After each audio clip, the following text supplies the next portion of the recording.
नमस्कार। कांग्रेस से नाता तो टूटा, परंतु 50 साल का 3 पीढ़ियों का जो संबंध था उसकी टीस आज भी है। और आज जहां गुस्सा है पार्टी के लिए, वहां दर्द भी है। और उदयपुर में जो कुछ हो रहा है उसको देख के पार्टी पे तरस भी आ रहा है। आज यहां पे मैं कुछ बातें कांग्रेस के शीर्ष नेतृत्व से साझी करने के लिए आया हूं, अपने दिल की बात कहने के लिए आया हूं। और जो मेरे दिल की बात है, मैं समझता हूं यही बात बहुत से लाखों करोड़ों कांग्रेस के कार्यकर्ताओं के दिल की बात है, जो शायद उस चिंतन शिविर में रखी ना जा सके, क्योंकि जमावड़ा वहां बड़े शीर्ष नेताओं का है।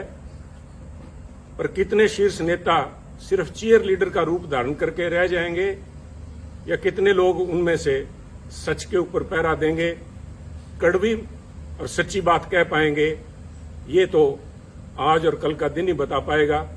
परंतु 50 साल जिस पार्टी में खून पसीना बहाया, जिसके साथ अच्छे बुरे समय में साथ रहे, उसके प्रति मेरा भी जाते जाते एक दायित्व बनता है। I would call it my parting gift to Congress party. मैं कुछ बातें साझी करना चाहता हूं, क्योंकि कल मैंने कांग्रेस के हमारे माननीय अध्यक्ष सोनिया जी का भाषण सुना। बड़ा भावुक भाषण था, और उन्होंने खास तौर पे जो बात कही कि exceptional situations need exceptional solutions. परंतु कल का जो प्रोग्राम मैंने देखा उस चिंतन शिविर का, वो मात्र एक औपचारिकता, एक फॉर्मेलिटी फुलफिल करने से ज्यादा कुछ भी नहीं था। आज समय जब है पार्टी को बचाने का, आज पार्टी का अस्तित्व जो है, party is facing existential crisis, और उस समय हम इस तरह से बिहेव कर रहे हैं जैसे राष्ट्र का दायित्व आज कांग्रेस पार्टी के कंधों पे है। कमेटियां बनाई गई हैं, 6 किस्म की कमेटियां हैं, जो कि फॉरेन पॉलिसी भारत की डिस्कस कर रही है, कोई इकोनॉमिक पॉलिसीज, आर्थिक पॉलिसीज के ऊपर डिस्कशन चल रही है, एग्रीकल्चर पॉलिसी के ऊपर डिस्कशन कर रही है। मेरा मानना है कि बिल्कुल कांग्रेस आज एक मेन अपोजिशन पार्टी है, और हमारा ये फर्ज भी बनता है कि हम इन विषयों के ऊपर हमारी एक राय हो। परंतु उससे भी ज्यादा, जैसे कहते हैं कि घर को सजाने का तस्वुर तो है बहुत, घर को सजाने का तस्वुर तो है बहुत, पहले यह तो तय हो कि घर को बचाएं कैसे। पहले ये तो हम आपस में बैठ के नाता डिस्कस कर लें। मैं अपने आप की आज भी आदत नहीं जाती, मैं आप नेताओं से, कांग्रेस जन से बात कर रहा हूं कि आप ये तो तय करेंगे कांग्रेस को बचाओगे कैसे, क्योंकि अगर बचाने की नीयत होती है और ये एक मात्र औपचारिकता ना होके चिंता, यहां पे ये चिंता का शिविर होना चाहिए था, ना कि चिंतन का। चिंता तो दिखाई नहीं दी। अगर चिंता होती वास्तविक में, तो वहां पे एक कमेटी, उन 6 कमेटियों के साथ कमेटी एक यूपी के ऊपर भी बनती कि उत्तर प्रदेश के अंदर कांग्रेस की ऐसी दुर्दशा क्यों हुई। 403 सीटों में से करीबन 390 सीट्स के ऊपर कांग्रेस के जो प्रत्याशी थे, उनको मात्र 2000 वोट भी नहीं आ पाए। आप सब समझते हैं कि पंचायत के मेंबर का जो कैंडिडेट होता है वो भी 2-4 हजार वोट ले जाता है।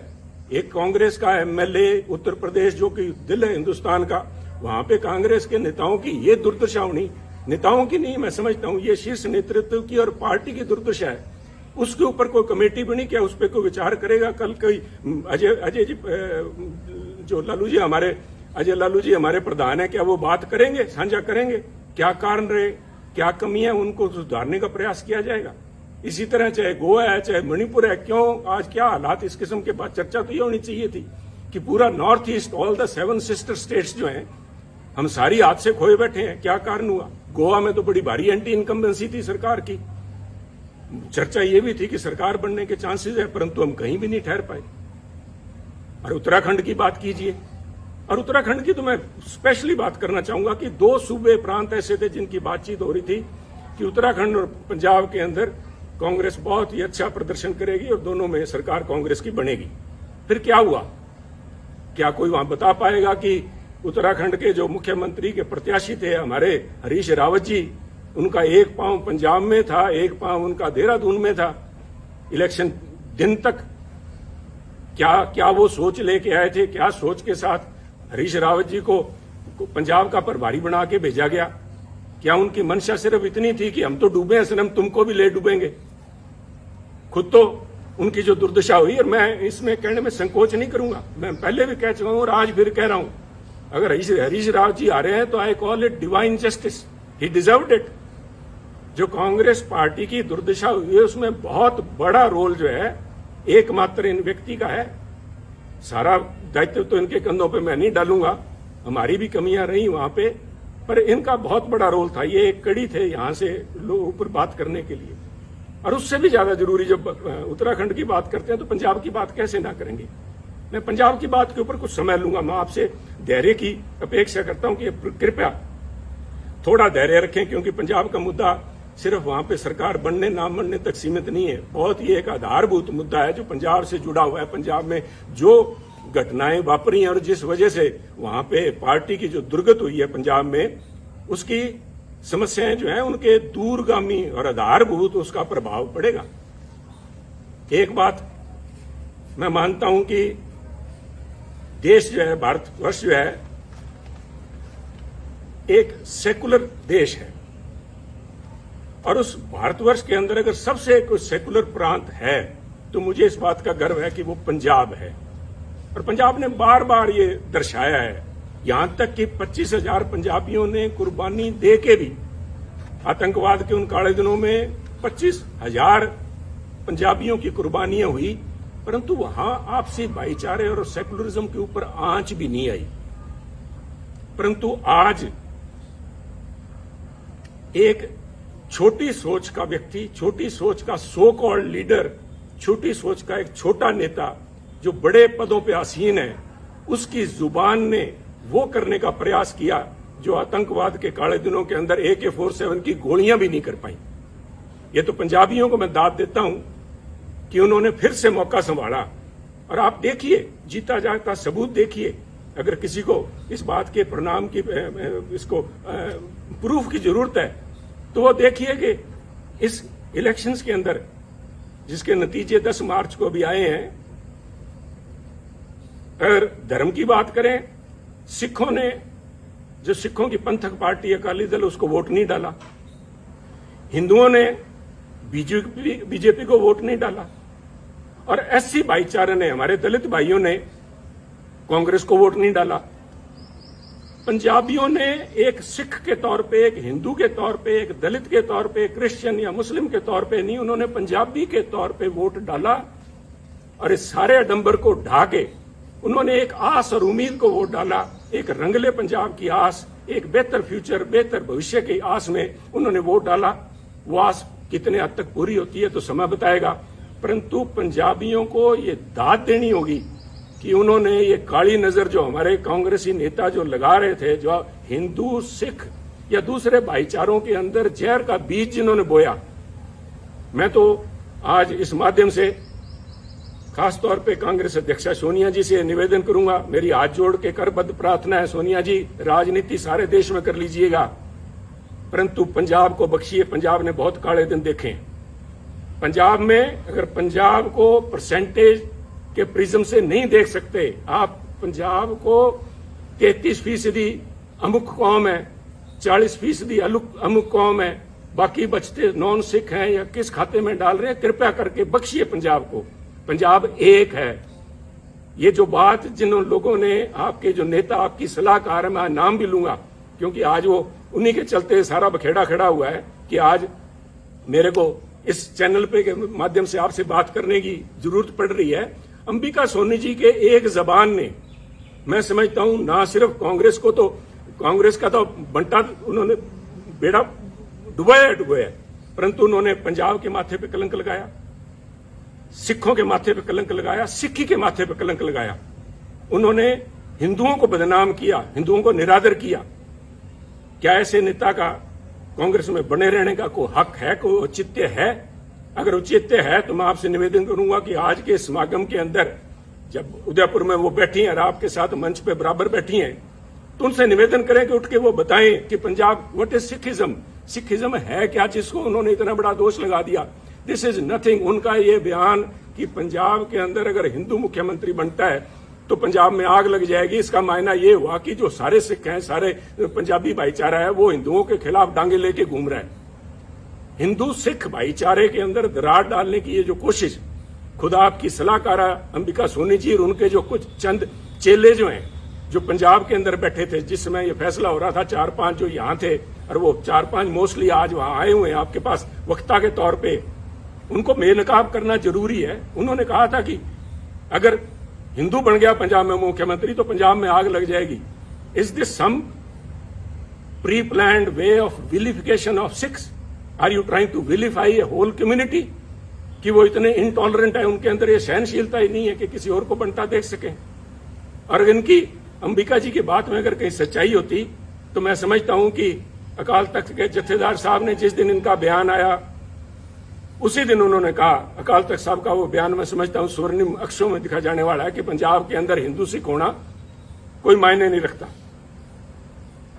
सोनिया जी, मैं आपसे निवेदन करना चाहूंगा, अकाल तख्त कोई छोटा मोटा जगह नहीं है, is a temporal seat of Sikhism. यहां पे महाराजा रणजीत सिंह भी आके पेश हुए हैं। अगर उनके हेड ग्रंथी ये बात कहते हैं, वहां के जत्थेदार साहब कहते हैं, तो ये क्या ज्यादा सिखों के बारे में या पंजाब के बारे में जानते हैं? एक ऐसा लीडर, एक तरफ हम इल्जाम लगाते हैं आम आदमी पार्टी के ऊपर कि वो पंजाब का भला नहीं कर पाएंगे क्योंकि उनकी लीडरशिप दिल्ली से चलाती है, जिनको दिल्ली के बारे में ज्ञान नहीं। मुझे आम आदमी पार्टी का तो पूरा पता नहीं, परंतु सोनिया जी, पंजाब कांग्रेस का बेड़ा गर्क दिल्ली में बैठे उन नेताओं ने किया है जिनको पंजाब का, पंजाबियत का, सिक्खी का बिल्कुल पता नहीं। सरबत दा भला गुरु महाराज का मूल मंत्र। I am not a Sikh scholar, परंतु मैं अपने आप पे गर्व है कि मैं पंजाबी हूं। मुझे इस बात का मान है कि गुरु महाराज ने जो मूल मंत्र दिया था वो था, मानस की जात सब एको पहचान में, सरबत दा भला, यूनिवर्सल ब्रदरहुड। कौन सी लैंग्वेज समझाऊं मैं इनको, अंबिका जी को? कौन सी लैंग्वेज में ये बता पाएंगे, जवाब दे पाएंगे? और इनके जो पिछलगू वहां पे बैठे हैं उनसे मैं निवेदन करूंगा कि वो खड़े होकर वहां पे मंच पे बताएं कि किस वजह से पंजाब को बदनाम किया, पंजाबियों को बदनाम किया गया। और ये सोनिया जी, मैं बार बार इस बात पे जोर दे रहा हूं क्योंकि ये हमारी विचारधारा से जुड़ा हुआ मुद्दा है।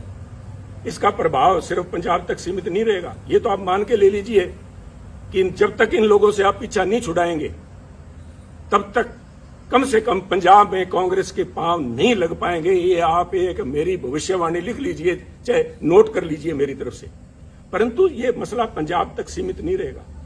This itself shows fundamental problem which is Congress is facing today. आप अपनी चाल ही भूल गए।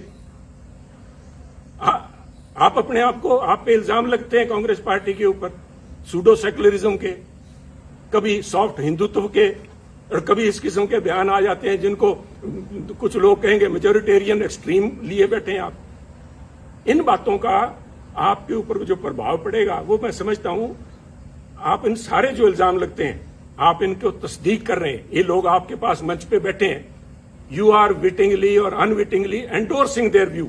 ये कौन? मेरा गुनाह क्या था? जब ये अंबिका जी का बयान आया, इनके चेलों का बयान आया कि पंजाब में अगर हिंदू मुख्यमंत्री बनता है आग लग जाएगी, तो मैंने कहा ये सोच कांग्रेस की सोच नहीं है। ये सोच किसी एक, I said a petty person, a small-minded person occupying high positions, and I meant your advisor, Ambika ji. Let me be honest with you.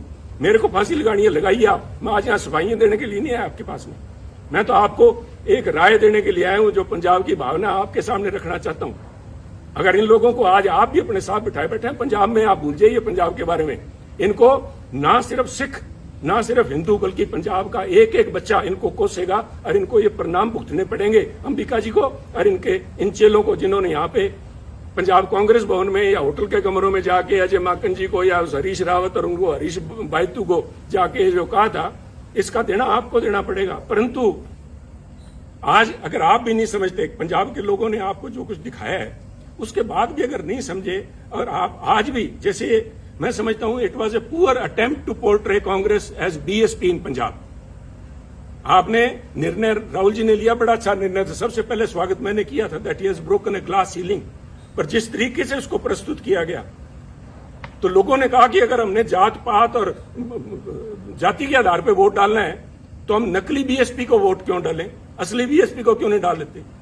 और वही मसला आपके साथ, चाहे आप जब सॉफ्ट हिंदुत्व की बात करते हैं, लोग कहेंगे अगर वोट ही धर्म के नाम पे डालना है तो फिर बीजेपी को क्यों ना डाले।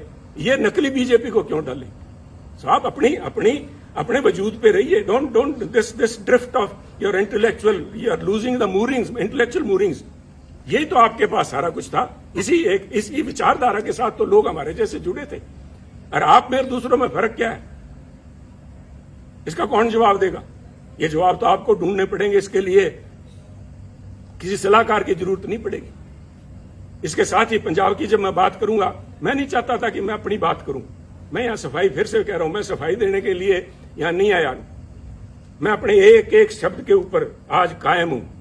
मैंने जब आपको कहा था कि ये जो दिल्ली के अंदर आपके पास लोग बैठे हैं, आपको आंखें दिखा के और बाहर जाके कहते हैं समझौता हमसे करने का प्रयास करिए कांग्रेस अध्यक्षा, उन्होंने ना सिर्फ आपकी पद की गरिमा को ठेस लगाई बल्कि कांग्रेस की सोच को भी ठेस लगाई। मैं आज भी उस बात पे पहरा देता हूं। परंतु मैं इसलिए कह रहा हूं कि मुद्दा मुझे नोटिस दिया गया, सो कॉल्ड नोटिस, वो तो हमको कहें काफिर, ये अल्लाह की मर्जी है। कमाल होगी साहब। मैं तो आपसे ये पूछना चाहता हूं, सोनिया जी शायद आपको मालूम नहीं था, मैं देखिए इतनी बड़ी संस्था है, आपके पास कितने ही पूर्व या एक्टिंग कांग्रेस प्रधान सूबों के रहे होंगे, शायद आपको नहीं पता था कि सुनील के पास कोई भी पद नहीं है। जब आपने सुनील के खिलाफ एक फरमान जारी किया कि सुनील को पार्टी के सभी पदों से निलंबित किया जाता है, मेरे पास पद था कौन सा साहब? मेरे पास तो एक विचारधारा है, वो आज भी मेरे पास है। मैं अपनी बात पे आज भी खड़ा हूं। आप कहीं बदल गए होंगे, आपकी सोच बदल गई होगी। सुनील तो जाखड़ तो जहां खड़ा था वहीं खड़ा। ये हमारी कमजोरी है, यही हमारी स्ट्रेंथ है। हम तो जहां हैं वहीं खड़े हैं। परंतु जिन्होंने, वो कहते हैं कि आपने संबंध विच्छेद नहीं किया सुनील जाखड़ से, आपने दिल तोड़ा है। दिल भी तोड़ा तो तूने सलीके से न तोड़ा, बेवफाई के भी कुछ आदाब होते हैं। नोटिस दे रहे हो सुनील जाखड़ को? 50 साल 3 पीढ़ियों का संबंध है। मुझसे बात करने में किसी को शर्म आ रही थी? ये मैं सारे जवाब आपको दे सकता था, परंतु मैं आज जवाब देने के लिए नहीं आया। मैं जो बात देने का आपसे कहने के लिए आया हूं, जिस क्या कहूं मैं, मजाक कहूं या इसके ऊपर तरस आता है मुझे, मुझसे आपने मुझे नोटिस दिलाया, कि ऐसे व्यक्ति से नोटिस दिलाया, और इस बात के लिए नोटिस दिलाया कि मैंने आपकी सलाहकारा के खिलाफ अपशब्द बोले। चलो मैंने तो आपकी सलाहकार अंबिका जी के खिलाफ जो कुछ बोला ना बोला, पर नोटिस इससे दिलाया आपने। तारिक अनवर जी एक बड़े सुलझे हुए परिपक्व नेता हैं। उनका तो आपको ध्यान होगा कि वो 1999 में, आज से करीबन 20 साल से ज्यादा पहले, कांग्रेस छोड़ के चले गए थे। आपको यह भी पता होगा कि वो क्यों छोड़ के गए थे। वो ये कह के छोड़ के गए थे कि सोनिया गांधी एक विदेशी महिला है, और विदेशी महिला अगर इंडियन नेशनल कांग्रेस की अध्यक्षा बनती हैं तो मैं उसे कदापि सहन नहीं कर सकता। और यही तारिक अनवर साहब, संगवा साहब और पवार साहब के जाके इन्होंने सरकार अपनी पार्टी बनाई थी। आप भूल गए क्या? कोई आपको बताने वाली, ये सलाहकार आपकी बताने वाली थी नहीं क्या? और ये क्या बताएंगी साहब? वो कहते नहीं, यहां तो हर शाख पे उल्लू बैठा है। इन श्रीमती जी की, अंबिका सोनी जी की बताऊं मैं आपको। आप उनसे, हमें जिसके ऊपर मैंने इल्जाम लगाए, मैं आपके माध्यम से, सोनिया जी, मैं आपको, क्योंकि आप बड़े हैं, आप अध्यक्ष हैं, आपके माध्यम से एक स्पीकर के तौर पे मैं आपके माध्यम से कांग्रेस जनों से बात कर रहा हूं कि जिस व्यक्ति पे मैंने आरोप लगाए हो, क्या वो मेरे खिलाफ अनुशासन कमेटी में बैठ सकती है जज बन के? कहते वही कातिल, वही शाहिद और वही मुंसिफ ठहरे। वही कातिल, वही शाहिद और वही मुंसिफ ठहरे। ए खुदा, मैं अपने कत्ल का दावा करूं किस पे? मैं किसको जाके कहूं ये बात? ये मेरे पे फैसला करेगी। 1977 में कहां थी जब इमरजेंसी के बाद सोनिया जी परछाया छोड़ गया था कांग्रेसियों का? जो लोग थे, इन किस्म के जो वक्ती लोग थे, these are fair weather friends, they are fair weather warriors.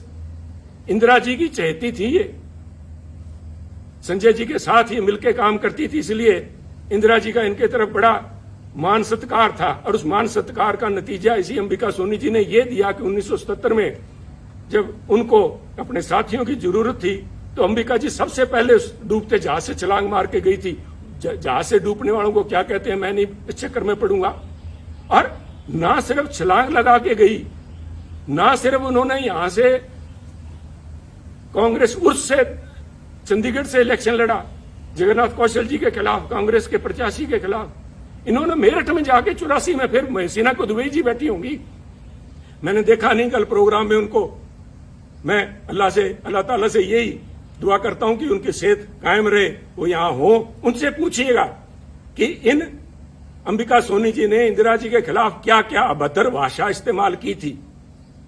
आप बड़े दिल के नेता हैं राहुल जी, और आप भूल जाएंगे सोनिया जी, हम नहीं भूलते, हम तो गांठ बांध के बैठे हैं। और ऐसे लोगों को बेनकाब करना पड़ेगा। जब मैं ये बातें कर रहा हूं, जो मेरा ये किस्सा है, this is a case study in itself, the way Punjab issue has been handled from the very beginning. छोड़िए सुनील को उतारा गया जुलाई 2021 के अंदर ये कह के कि सुनील जाखड़ मुख्यमंत्री कैप्टन अमरिंदर सिंह जी के साथ मिलकर काम करता, उनका बहुत नजदीकी है, मिले हुए दोनों। नए कांग्रेस प्रधान को बनाया गया और उसके बाद जुलाई 21 को नए कांग्रेस के प्रधान नवजोत सिंह सिद्धू जी बनते हैं। और उसके बाद 6 महीने तक सारी एआईसीसी, सारी कांग्रेस इसी बात को लगी रही कि पहले मुख्यमंत्री कैप्टन अमरिंदर सिंह जी, उसके बाद में चरणजीत चन्नी, इन दोनों को आपस में कैसे इकट्ठा बिठाया जाए, कैसे पीसीसी प्रधान और मुख्यमंत्री मिलकर काम करें। व्हाट वाज इट, क्या था ये? क्या आप इसी एक बात पे, किसी एक बात पे खड़े हैं क्या? कोई स्टैंड है पार्टी का? और ये जो डिस्टेबलाइज करने की प्रयास किया गया, मैं जिनकी बात कर रहा हूं, डिवाइन जस्टिस की, रावत साहब को भेजा इसलिए गया था कि कैप्टन अमरिंदर सिंह व सिटिंग प्रिटी, उनको डिस्टेबलाइज किया जाए। सोनिया जी, डिस्टेबलाइज तो विरोधी पार्टियां करती हैं, आप तो you are the parent party, Congress high command वहां पे बैठी, आप पंजाब में क्या डिस्टेबलाइज करवाना चाहती थी? Control destabilisation.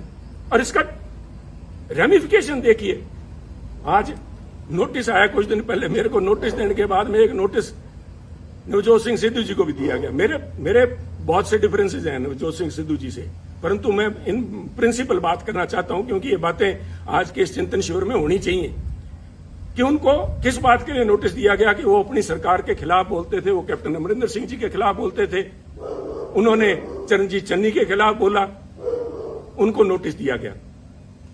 तो सब मेरा एक सवाल है, और मैं बड़ा उनका रिस्पेक्ट करता हूं, अशोक गहलोत जी का। अशोक गहलोत जी, आपकी सरकार को डिस्टेबलाइज क्या सुनील जाखड़ ने कर रखा है क्या, जो सुनील को नोटिस दिया गया है? आपकी सरकार को नवजोत सिंह सिद्धू ने डिस्टेबलाइज कर रखा है क्या? सुनील जाखड़ तो शायद कैप्टन अमरिंदर सिंह से मिला हुआ था या नहीं था, वो तो ये खुद जानते हैं, क्योंकि एक एक बात का इनको ब्यौरा दिया हुआ था। मैं नहीं चाहता था कि कांग्रेस की लड़ाई सड़कों पर उतरे, परंतु ये इनका फैसला था। सिर माथे, मैंने उस माथे को कबूल किया, सिर माथे कबूल किया, परंतु नवजोत सिंह सिद्धू तो सिर्फ बोलते ही हैं। और आपके यहां तो गहलोत साहब हर 15वें दिन आपको बताना पड़ता है राजस्थान की जनता को कि मैं अभी मुख्यमंत्री रहूंगा। और जिन लोगों ने मानेसर में जाके महीना तक कैंप किए रखा, आपकी सरकार के ऊपर एनफोर्समेंट डायरेक्टरेट की रेड करवाई, वो तो आप अच्छे थे कि पंजाब वाले से हालात आपके साथ नहीं बने, आपके भांजे भतीजे के यहाँ 25-30 करोड़ रुपए नहीं मिले तो आप बच गए। उन लोगों को नोटिस नहीं जाना चाहिए? उन लोगों को तो कांग्रेस अध्यक्ष मंत्रणा के लिए बुलाते हैं। तो क्या एक संदेश दे रहे हैं? एक मन बनाना पड़ेगा, क्योंकि अगर सुनील ने खता की है और सुनील की वजह से अगर पंजाब में सरकार नहीं बन पाई, और जैसे कि आपके हरीश बायतू जी कह रहे हैं कि सुनील की वजह से, सुनील के बयानों की वजह से आसपास वाली स्टेट्स के अंदर भी कांग्रेस को नुकसान हुआ है, तो फिर सुनील को निकाला क्यों नहीं? मैं ये पूछना चाहता हूं। अगर आपने फैसला ले लिया, सुनील ने गलत किया, तो सुनील को निकाल के बाहर करो। एक संदेश जाना चाहिए। मेरा कहने के बाद आप फैसला लीजिए, आपको फैसला करना पड़ेगा। मेरा मानना है ये जो कुछ भी हो रहा है, ये चंद चापलूस लोग जिन्होंने घेर रखा है, वो सिर्फ चापलूस ही नहीं है। मैं मर्यादा से बाहर नहीं जाना चाहता, परंतु पहले इल्जाम लगा करते थे कि कांग्रेस के हर समय हर सरकार के अंदर एक कोटरी होती है, जिसे किचन कैबिनेट कह लो या कोई उनकी कोटरी, उनके विश्वास पात्र हैं जो अपनी नजदीकों का फायदा उठाते हैं। परंतु मैं कांग्रेस साथियों को बताना चाहता हूं, over a period of time, क्योंकि मैंने जो 20 साल के मेरे एक्टिव पॉलिटिक्स में देखा है, ये जो कोटरी थी, ये जो ग्रुप थे, ये गिरोह का रूप धारण कर चुके हैं। और मैं बड़ी गंभीरता से और बड़ी जिम्मेवारी से कह रहा हूं, गिरोह का शब्द मैंने इस्तेमाल किया है। ये जो बना के भेजे जाते हैं यहाँ पे, हमारे इंचार्जेस बना के भेजे जाते हैं, इतिहास गवाह है पंजाब का, मैं राजस्थान का या हरियाणा का तो बोल नहीं सकता, मैं पंजाब की बात करूंगा। जनार्दन द्विवेदी जी शायद आए हुए हैं, जनार्दन द्विवेदी से पहले या बाद में एक शकील अहमद साहब को छोड़ दीजिए, चाहे वो चाणक्य थे, चाहे वो आशा कुमारी जी थी, चाहे रावत जी थे, और चाहे हमारे हरीश बायतू जी थे, ये सारे के सारे एक ही आका के जाके पैरों में हाथ लगाते हैं। वो हमारे पंजाब की आंटी बैठी है वहां पे, इन सारों को उनका वृद्ध हर्ष, उनका जो हर्ष था उनके ऊपर था। और इन लोगों ने इल्जाम बहुत लगे हैं। मैं डिम्पा जी को मैंने कल बैठे देखा, आपके बगल में बैठे थे सोनिया जी, पिछली रो में आपके, उन्होंने एक बयान दिया, उन्होंने पूरे बाड़मेर के माथे पे कलंक लगाया। मैं समझता हूं उनको बाड़मेर का नाम नहीं लेना चाहिए था, उनको व्यक्ति विशेष का कहना चाहिए था, परंतु मुझे पता है कि वो नहीं बोलेंगे, ना ही उनके खिलाफ कार्रवाई होगी। क्योंकि मैं देखिए यहां बैठ के राय देनी बहुत आसान है। मैं समझता हूं कि पार्टी को चलाने के लिए बहुत सी आपकी मजबूरियां होती हैं, मजबूरियां हैं भी, चलाने के लिए बहुत अकोमोडेट भी करना पड़ता है। अकोमोडेट कीजिए। मैं नहीं कह रहा कि आप जसबीर सिंह डिम्पा जी की, जिन्होंने कहा था कि बाड़मेर का ठग्गा था या बाड़मेर का डाकू कहा था, मुझे याद नहीं, उन पे एक्शन ना लीजिए। मैं नहीं चाहता कि आपकी संख्या, एमपीज की संख्या घटे, परंतु मैं इतना जरूर चाहूंगा कि एक कमेटी तो बनाई जाए कि क्या हुआ। These so called incharges, AICC incharge of Punjab Congress have not been less than, वो अमेरिकन एक फ्रेज बनी हुई, कारपेट बैगर्स। वो बेसिकली ग्लोरीफाइड ठग थे, जिन्होंने अमेरिका में जाके, जो उन दिनों में सिविल वॉर के बाद लूट खसोट जो हुई है, इस किस्म का यहां पंजाब के अंदर माहौल रहा है। इन लोगों को नोटिस ना दे के आप नोटिस सुनील जाखड़ को दे रहे हो। कोई इल्जाम तो बताओ सुनील जाखड़ को। सुनील जाखड़ ने तो, वो कहते हैं ना, हमारे बागड़ी में कहावत है कि सुनील जाखड़ ने तो आंख में सुरमा डालने का प्रयास किया था, और आपके लोगों ने जाके वहां पे आपको बताया सुनील जाखड़ कांग्रेस की आंख फोड़ रहा है। तो ये निर्णय तो आपको लेने पड़ेंगे।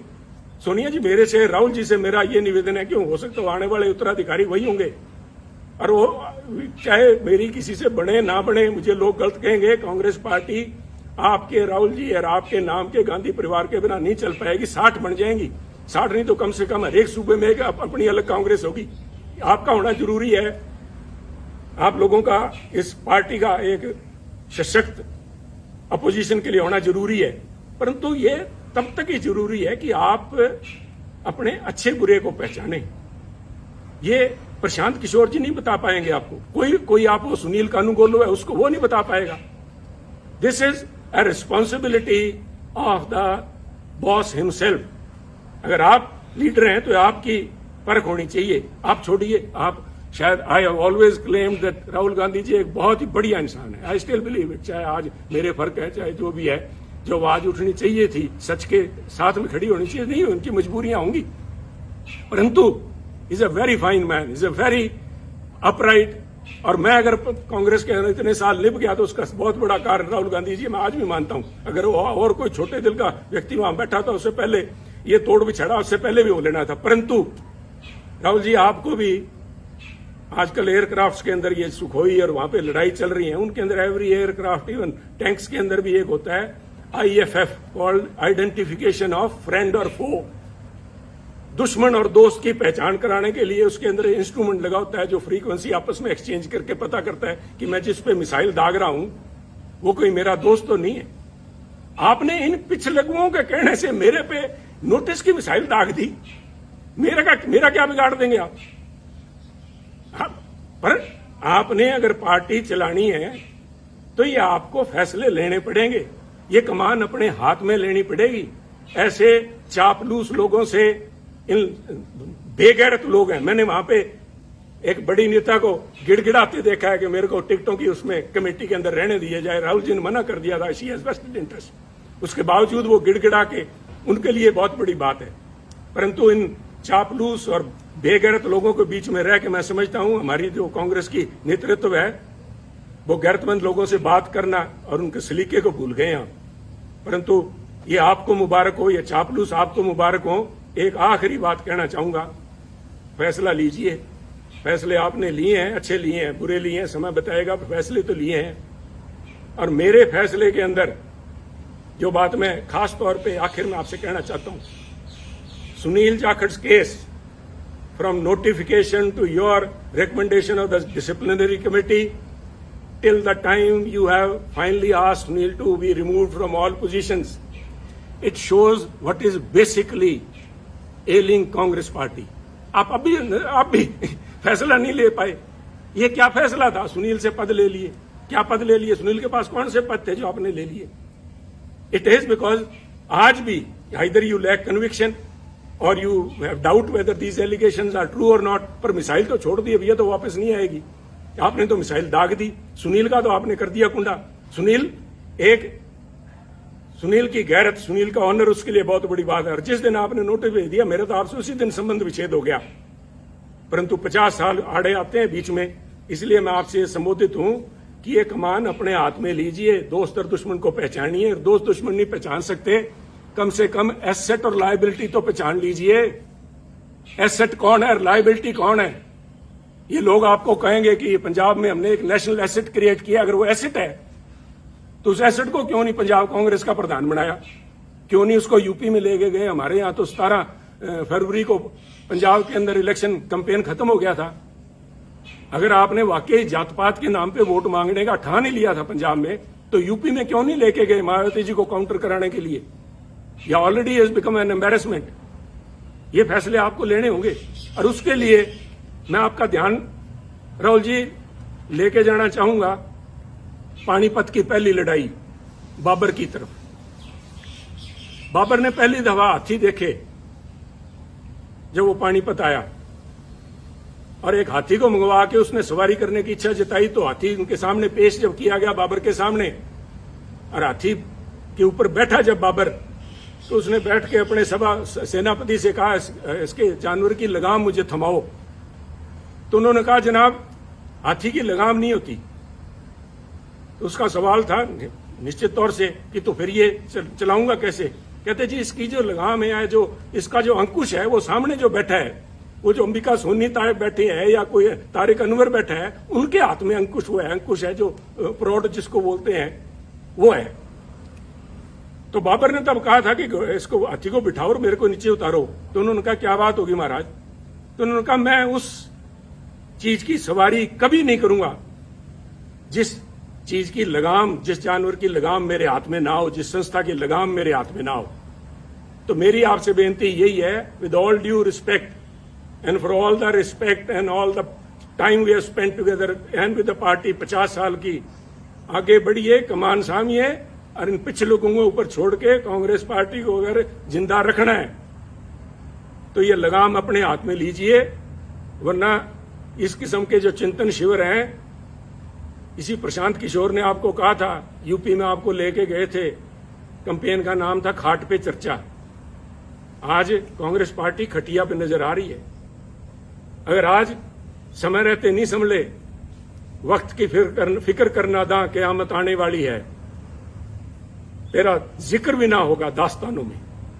तो इसलिए शुभकामनाओं के साथ, चाहे आज मैं समझता हूं कि this is my parting gift, my last word spoken to the congressman, but मैं इस विश्वास के साथ कह रहा हूं कि कोई ना कोई, मैंने आज भड़ास निकालने के लिए नहीं, आप में कमियां निकालने के लिए नहीं, उन बातों को उजागर किया है जिनके ऊपर चिंतन भी नहीं, चिंता करने का विषय है।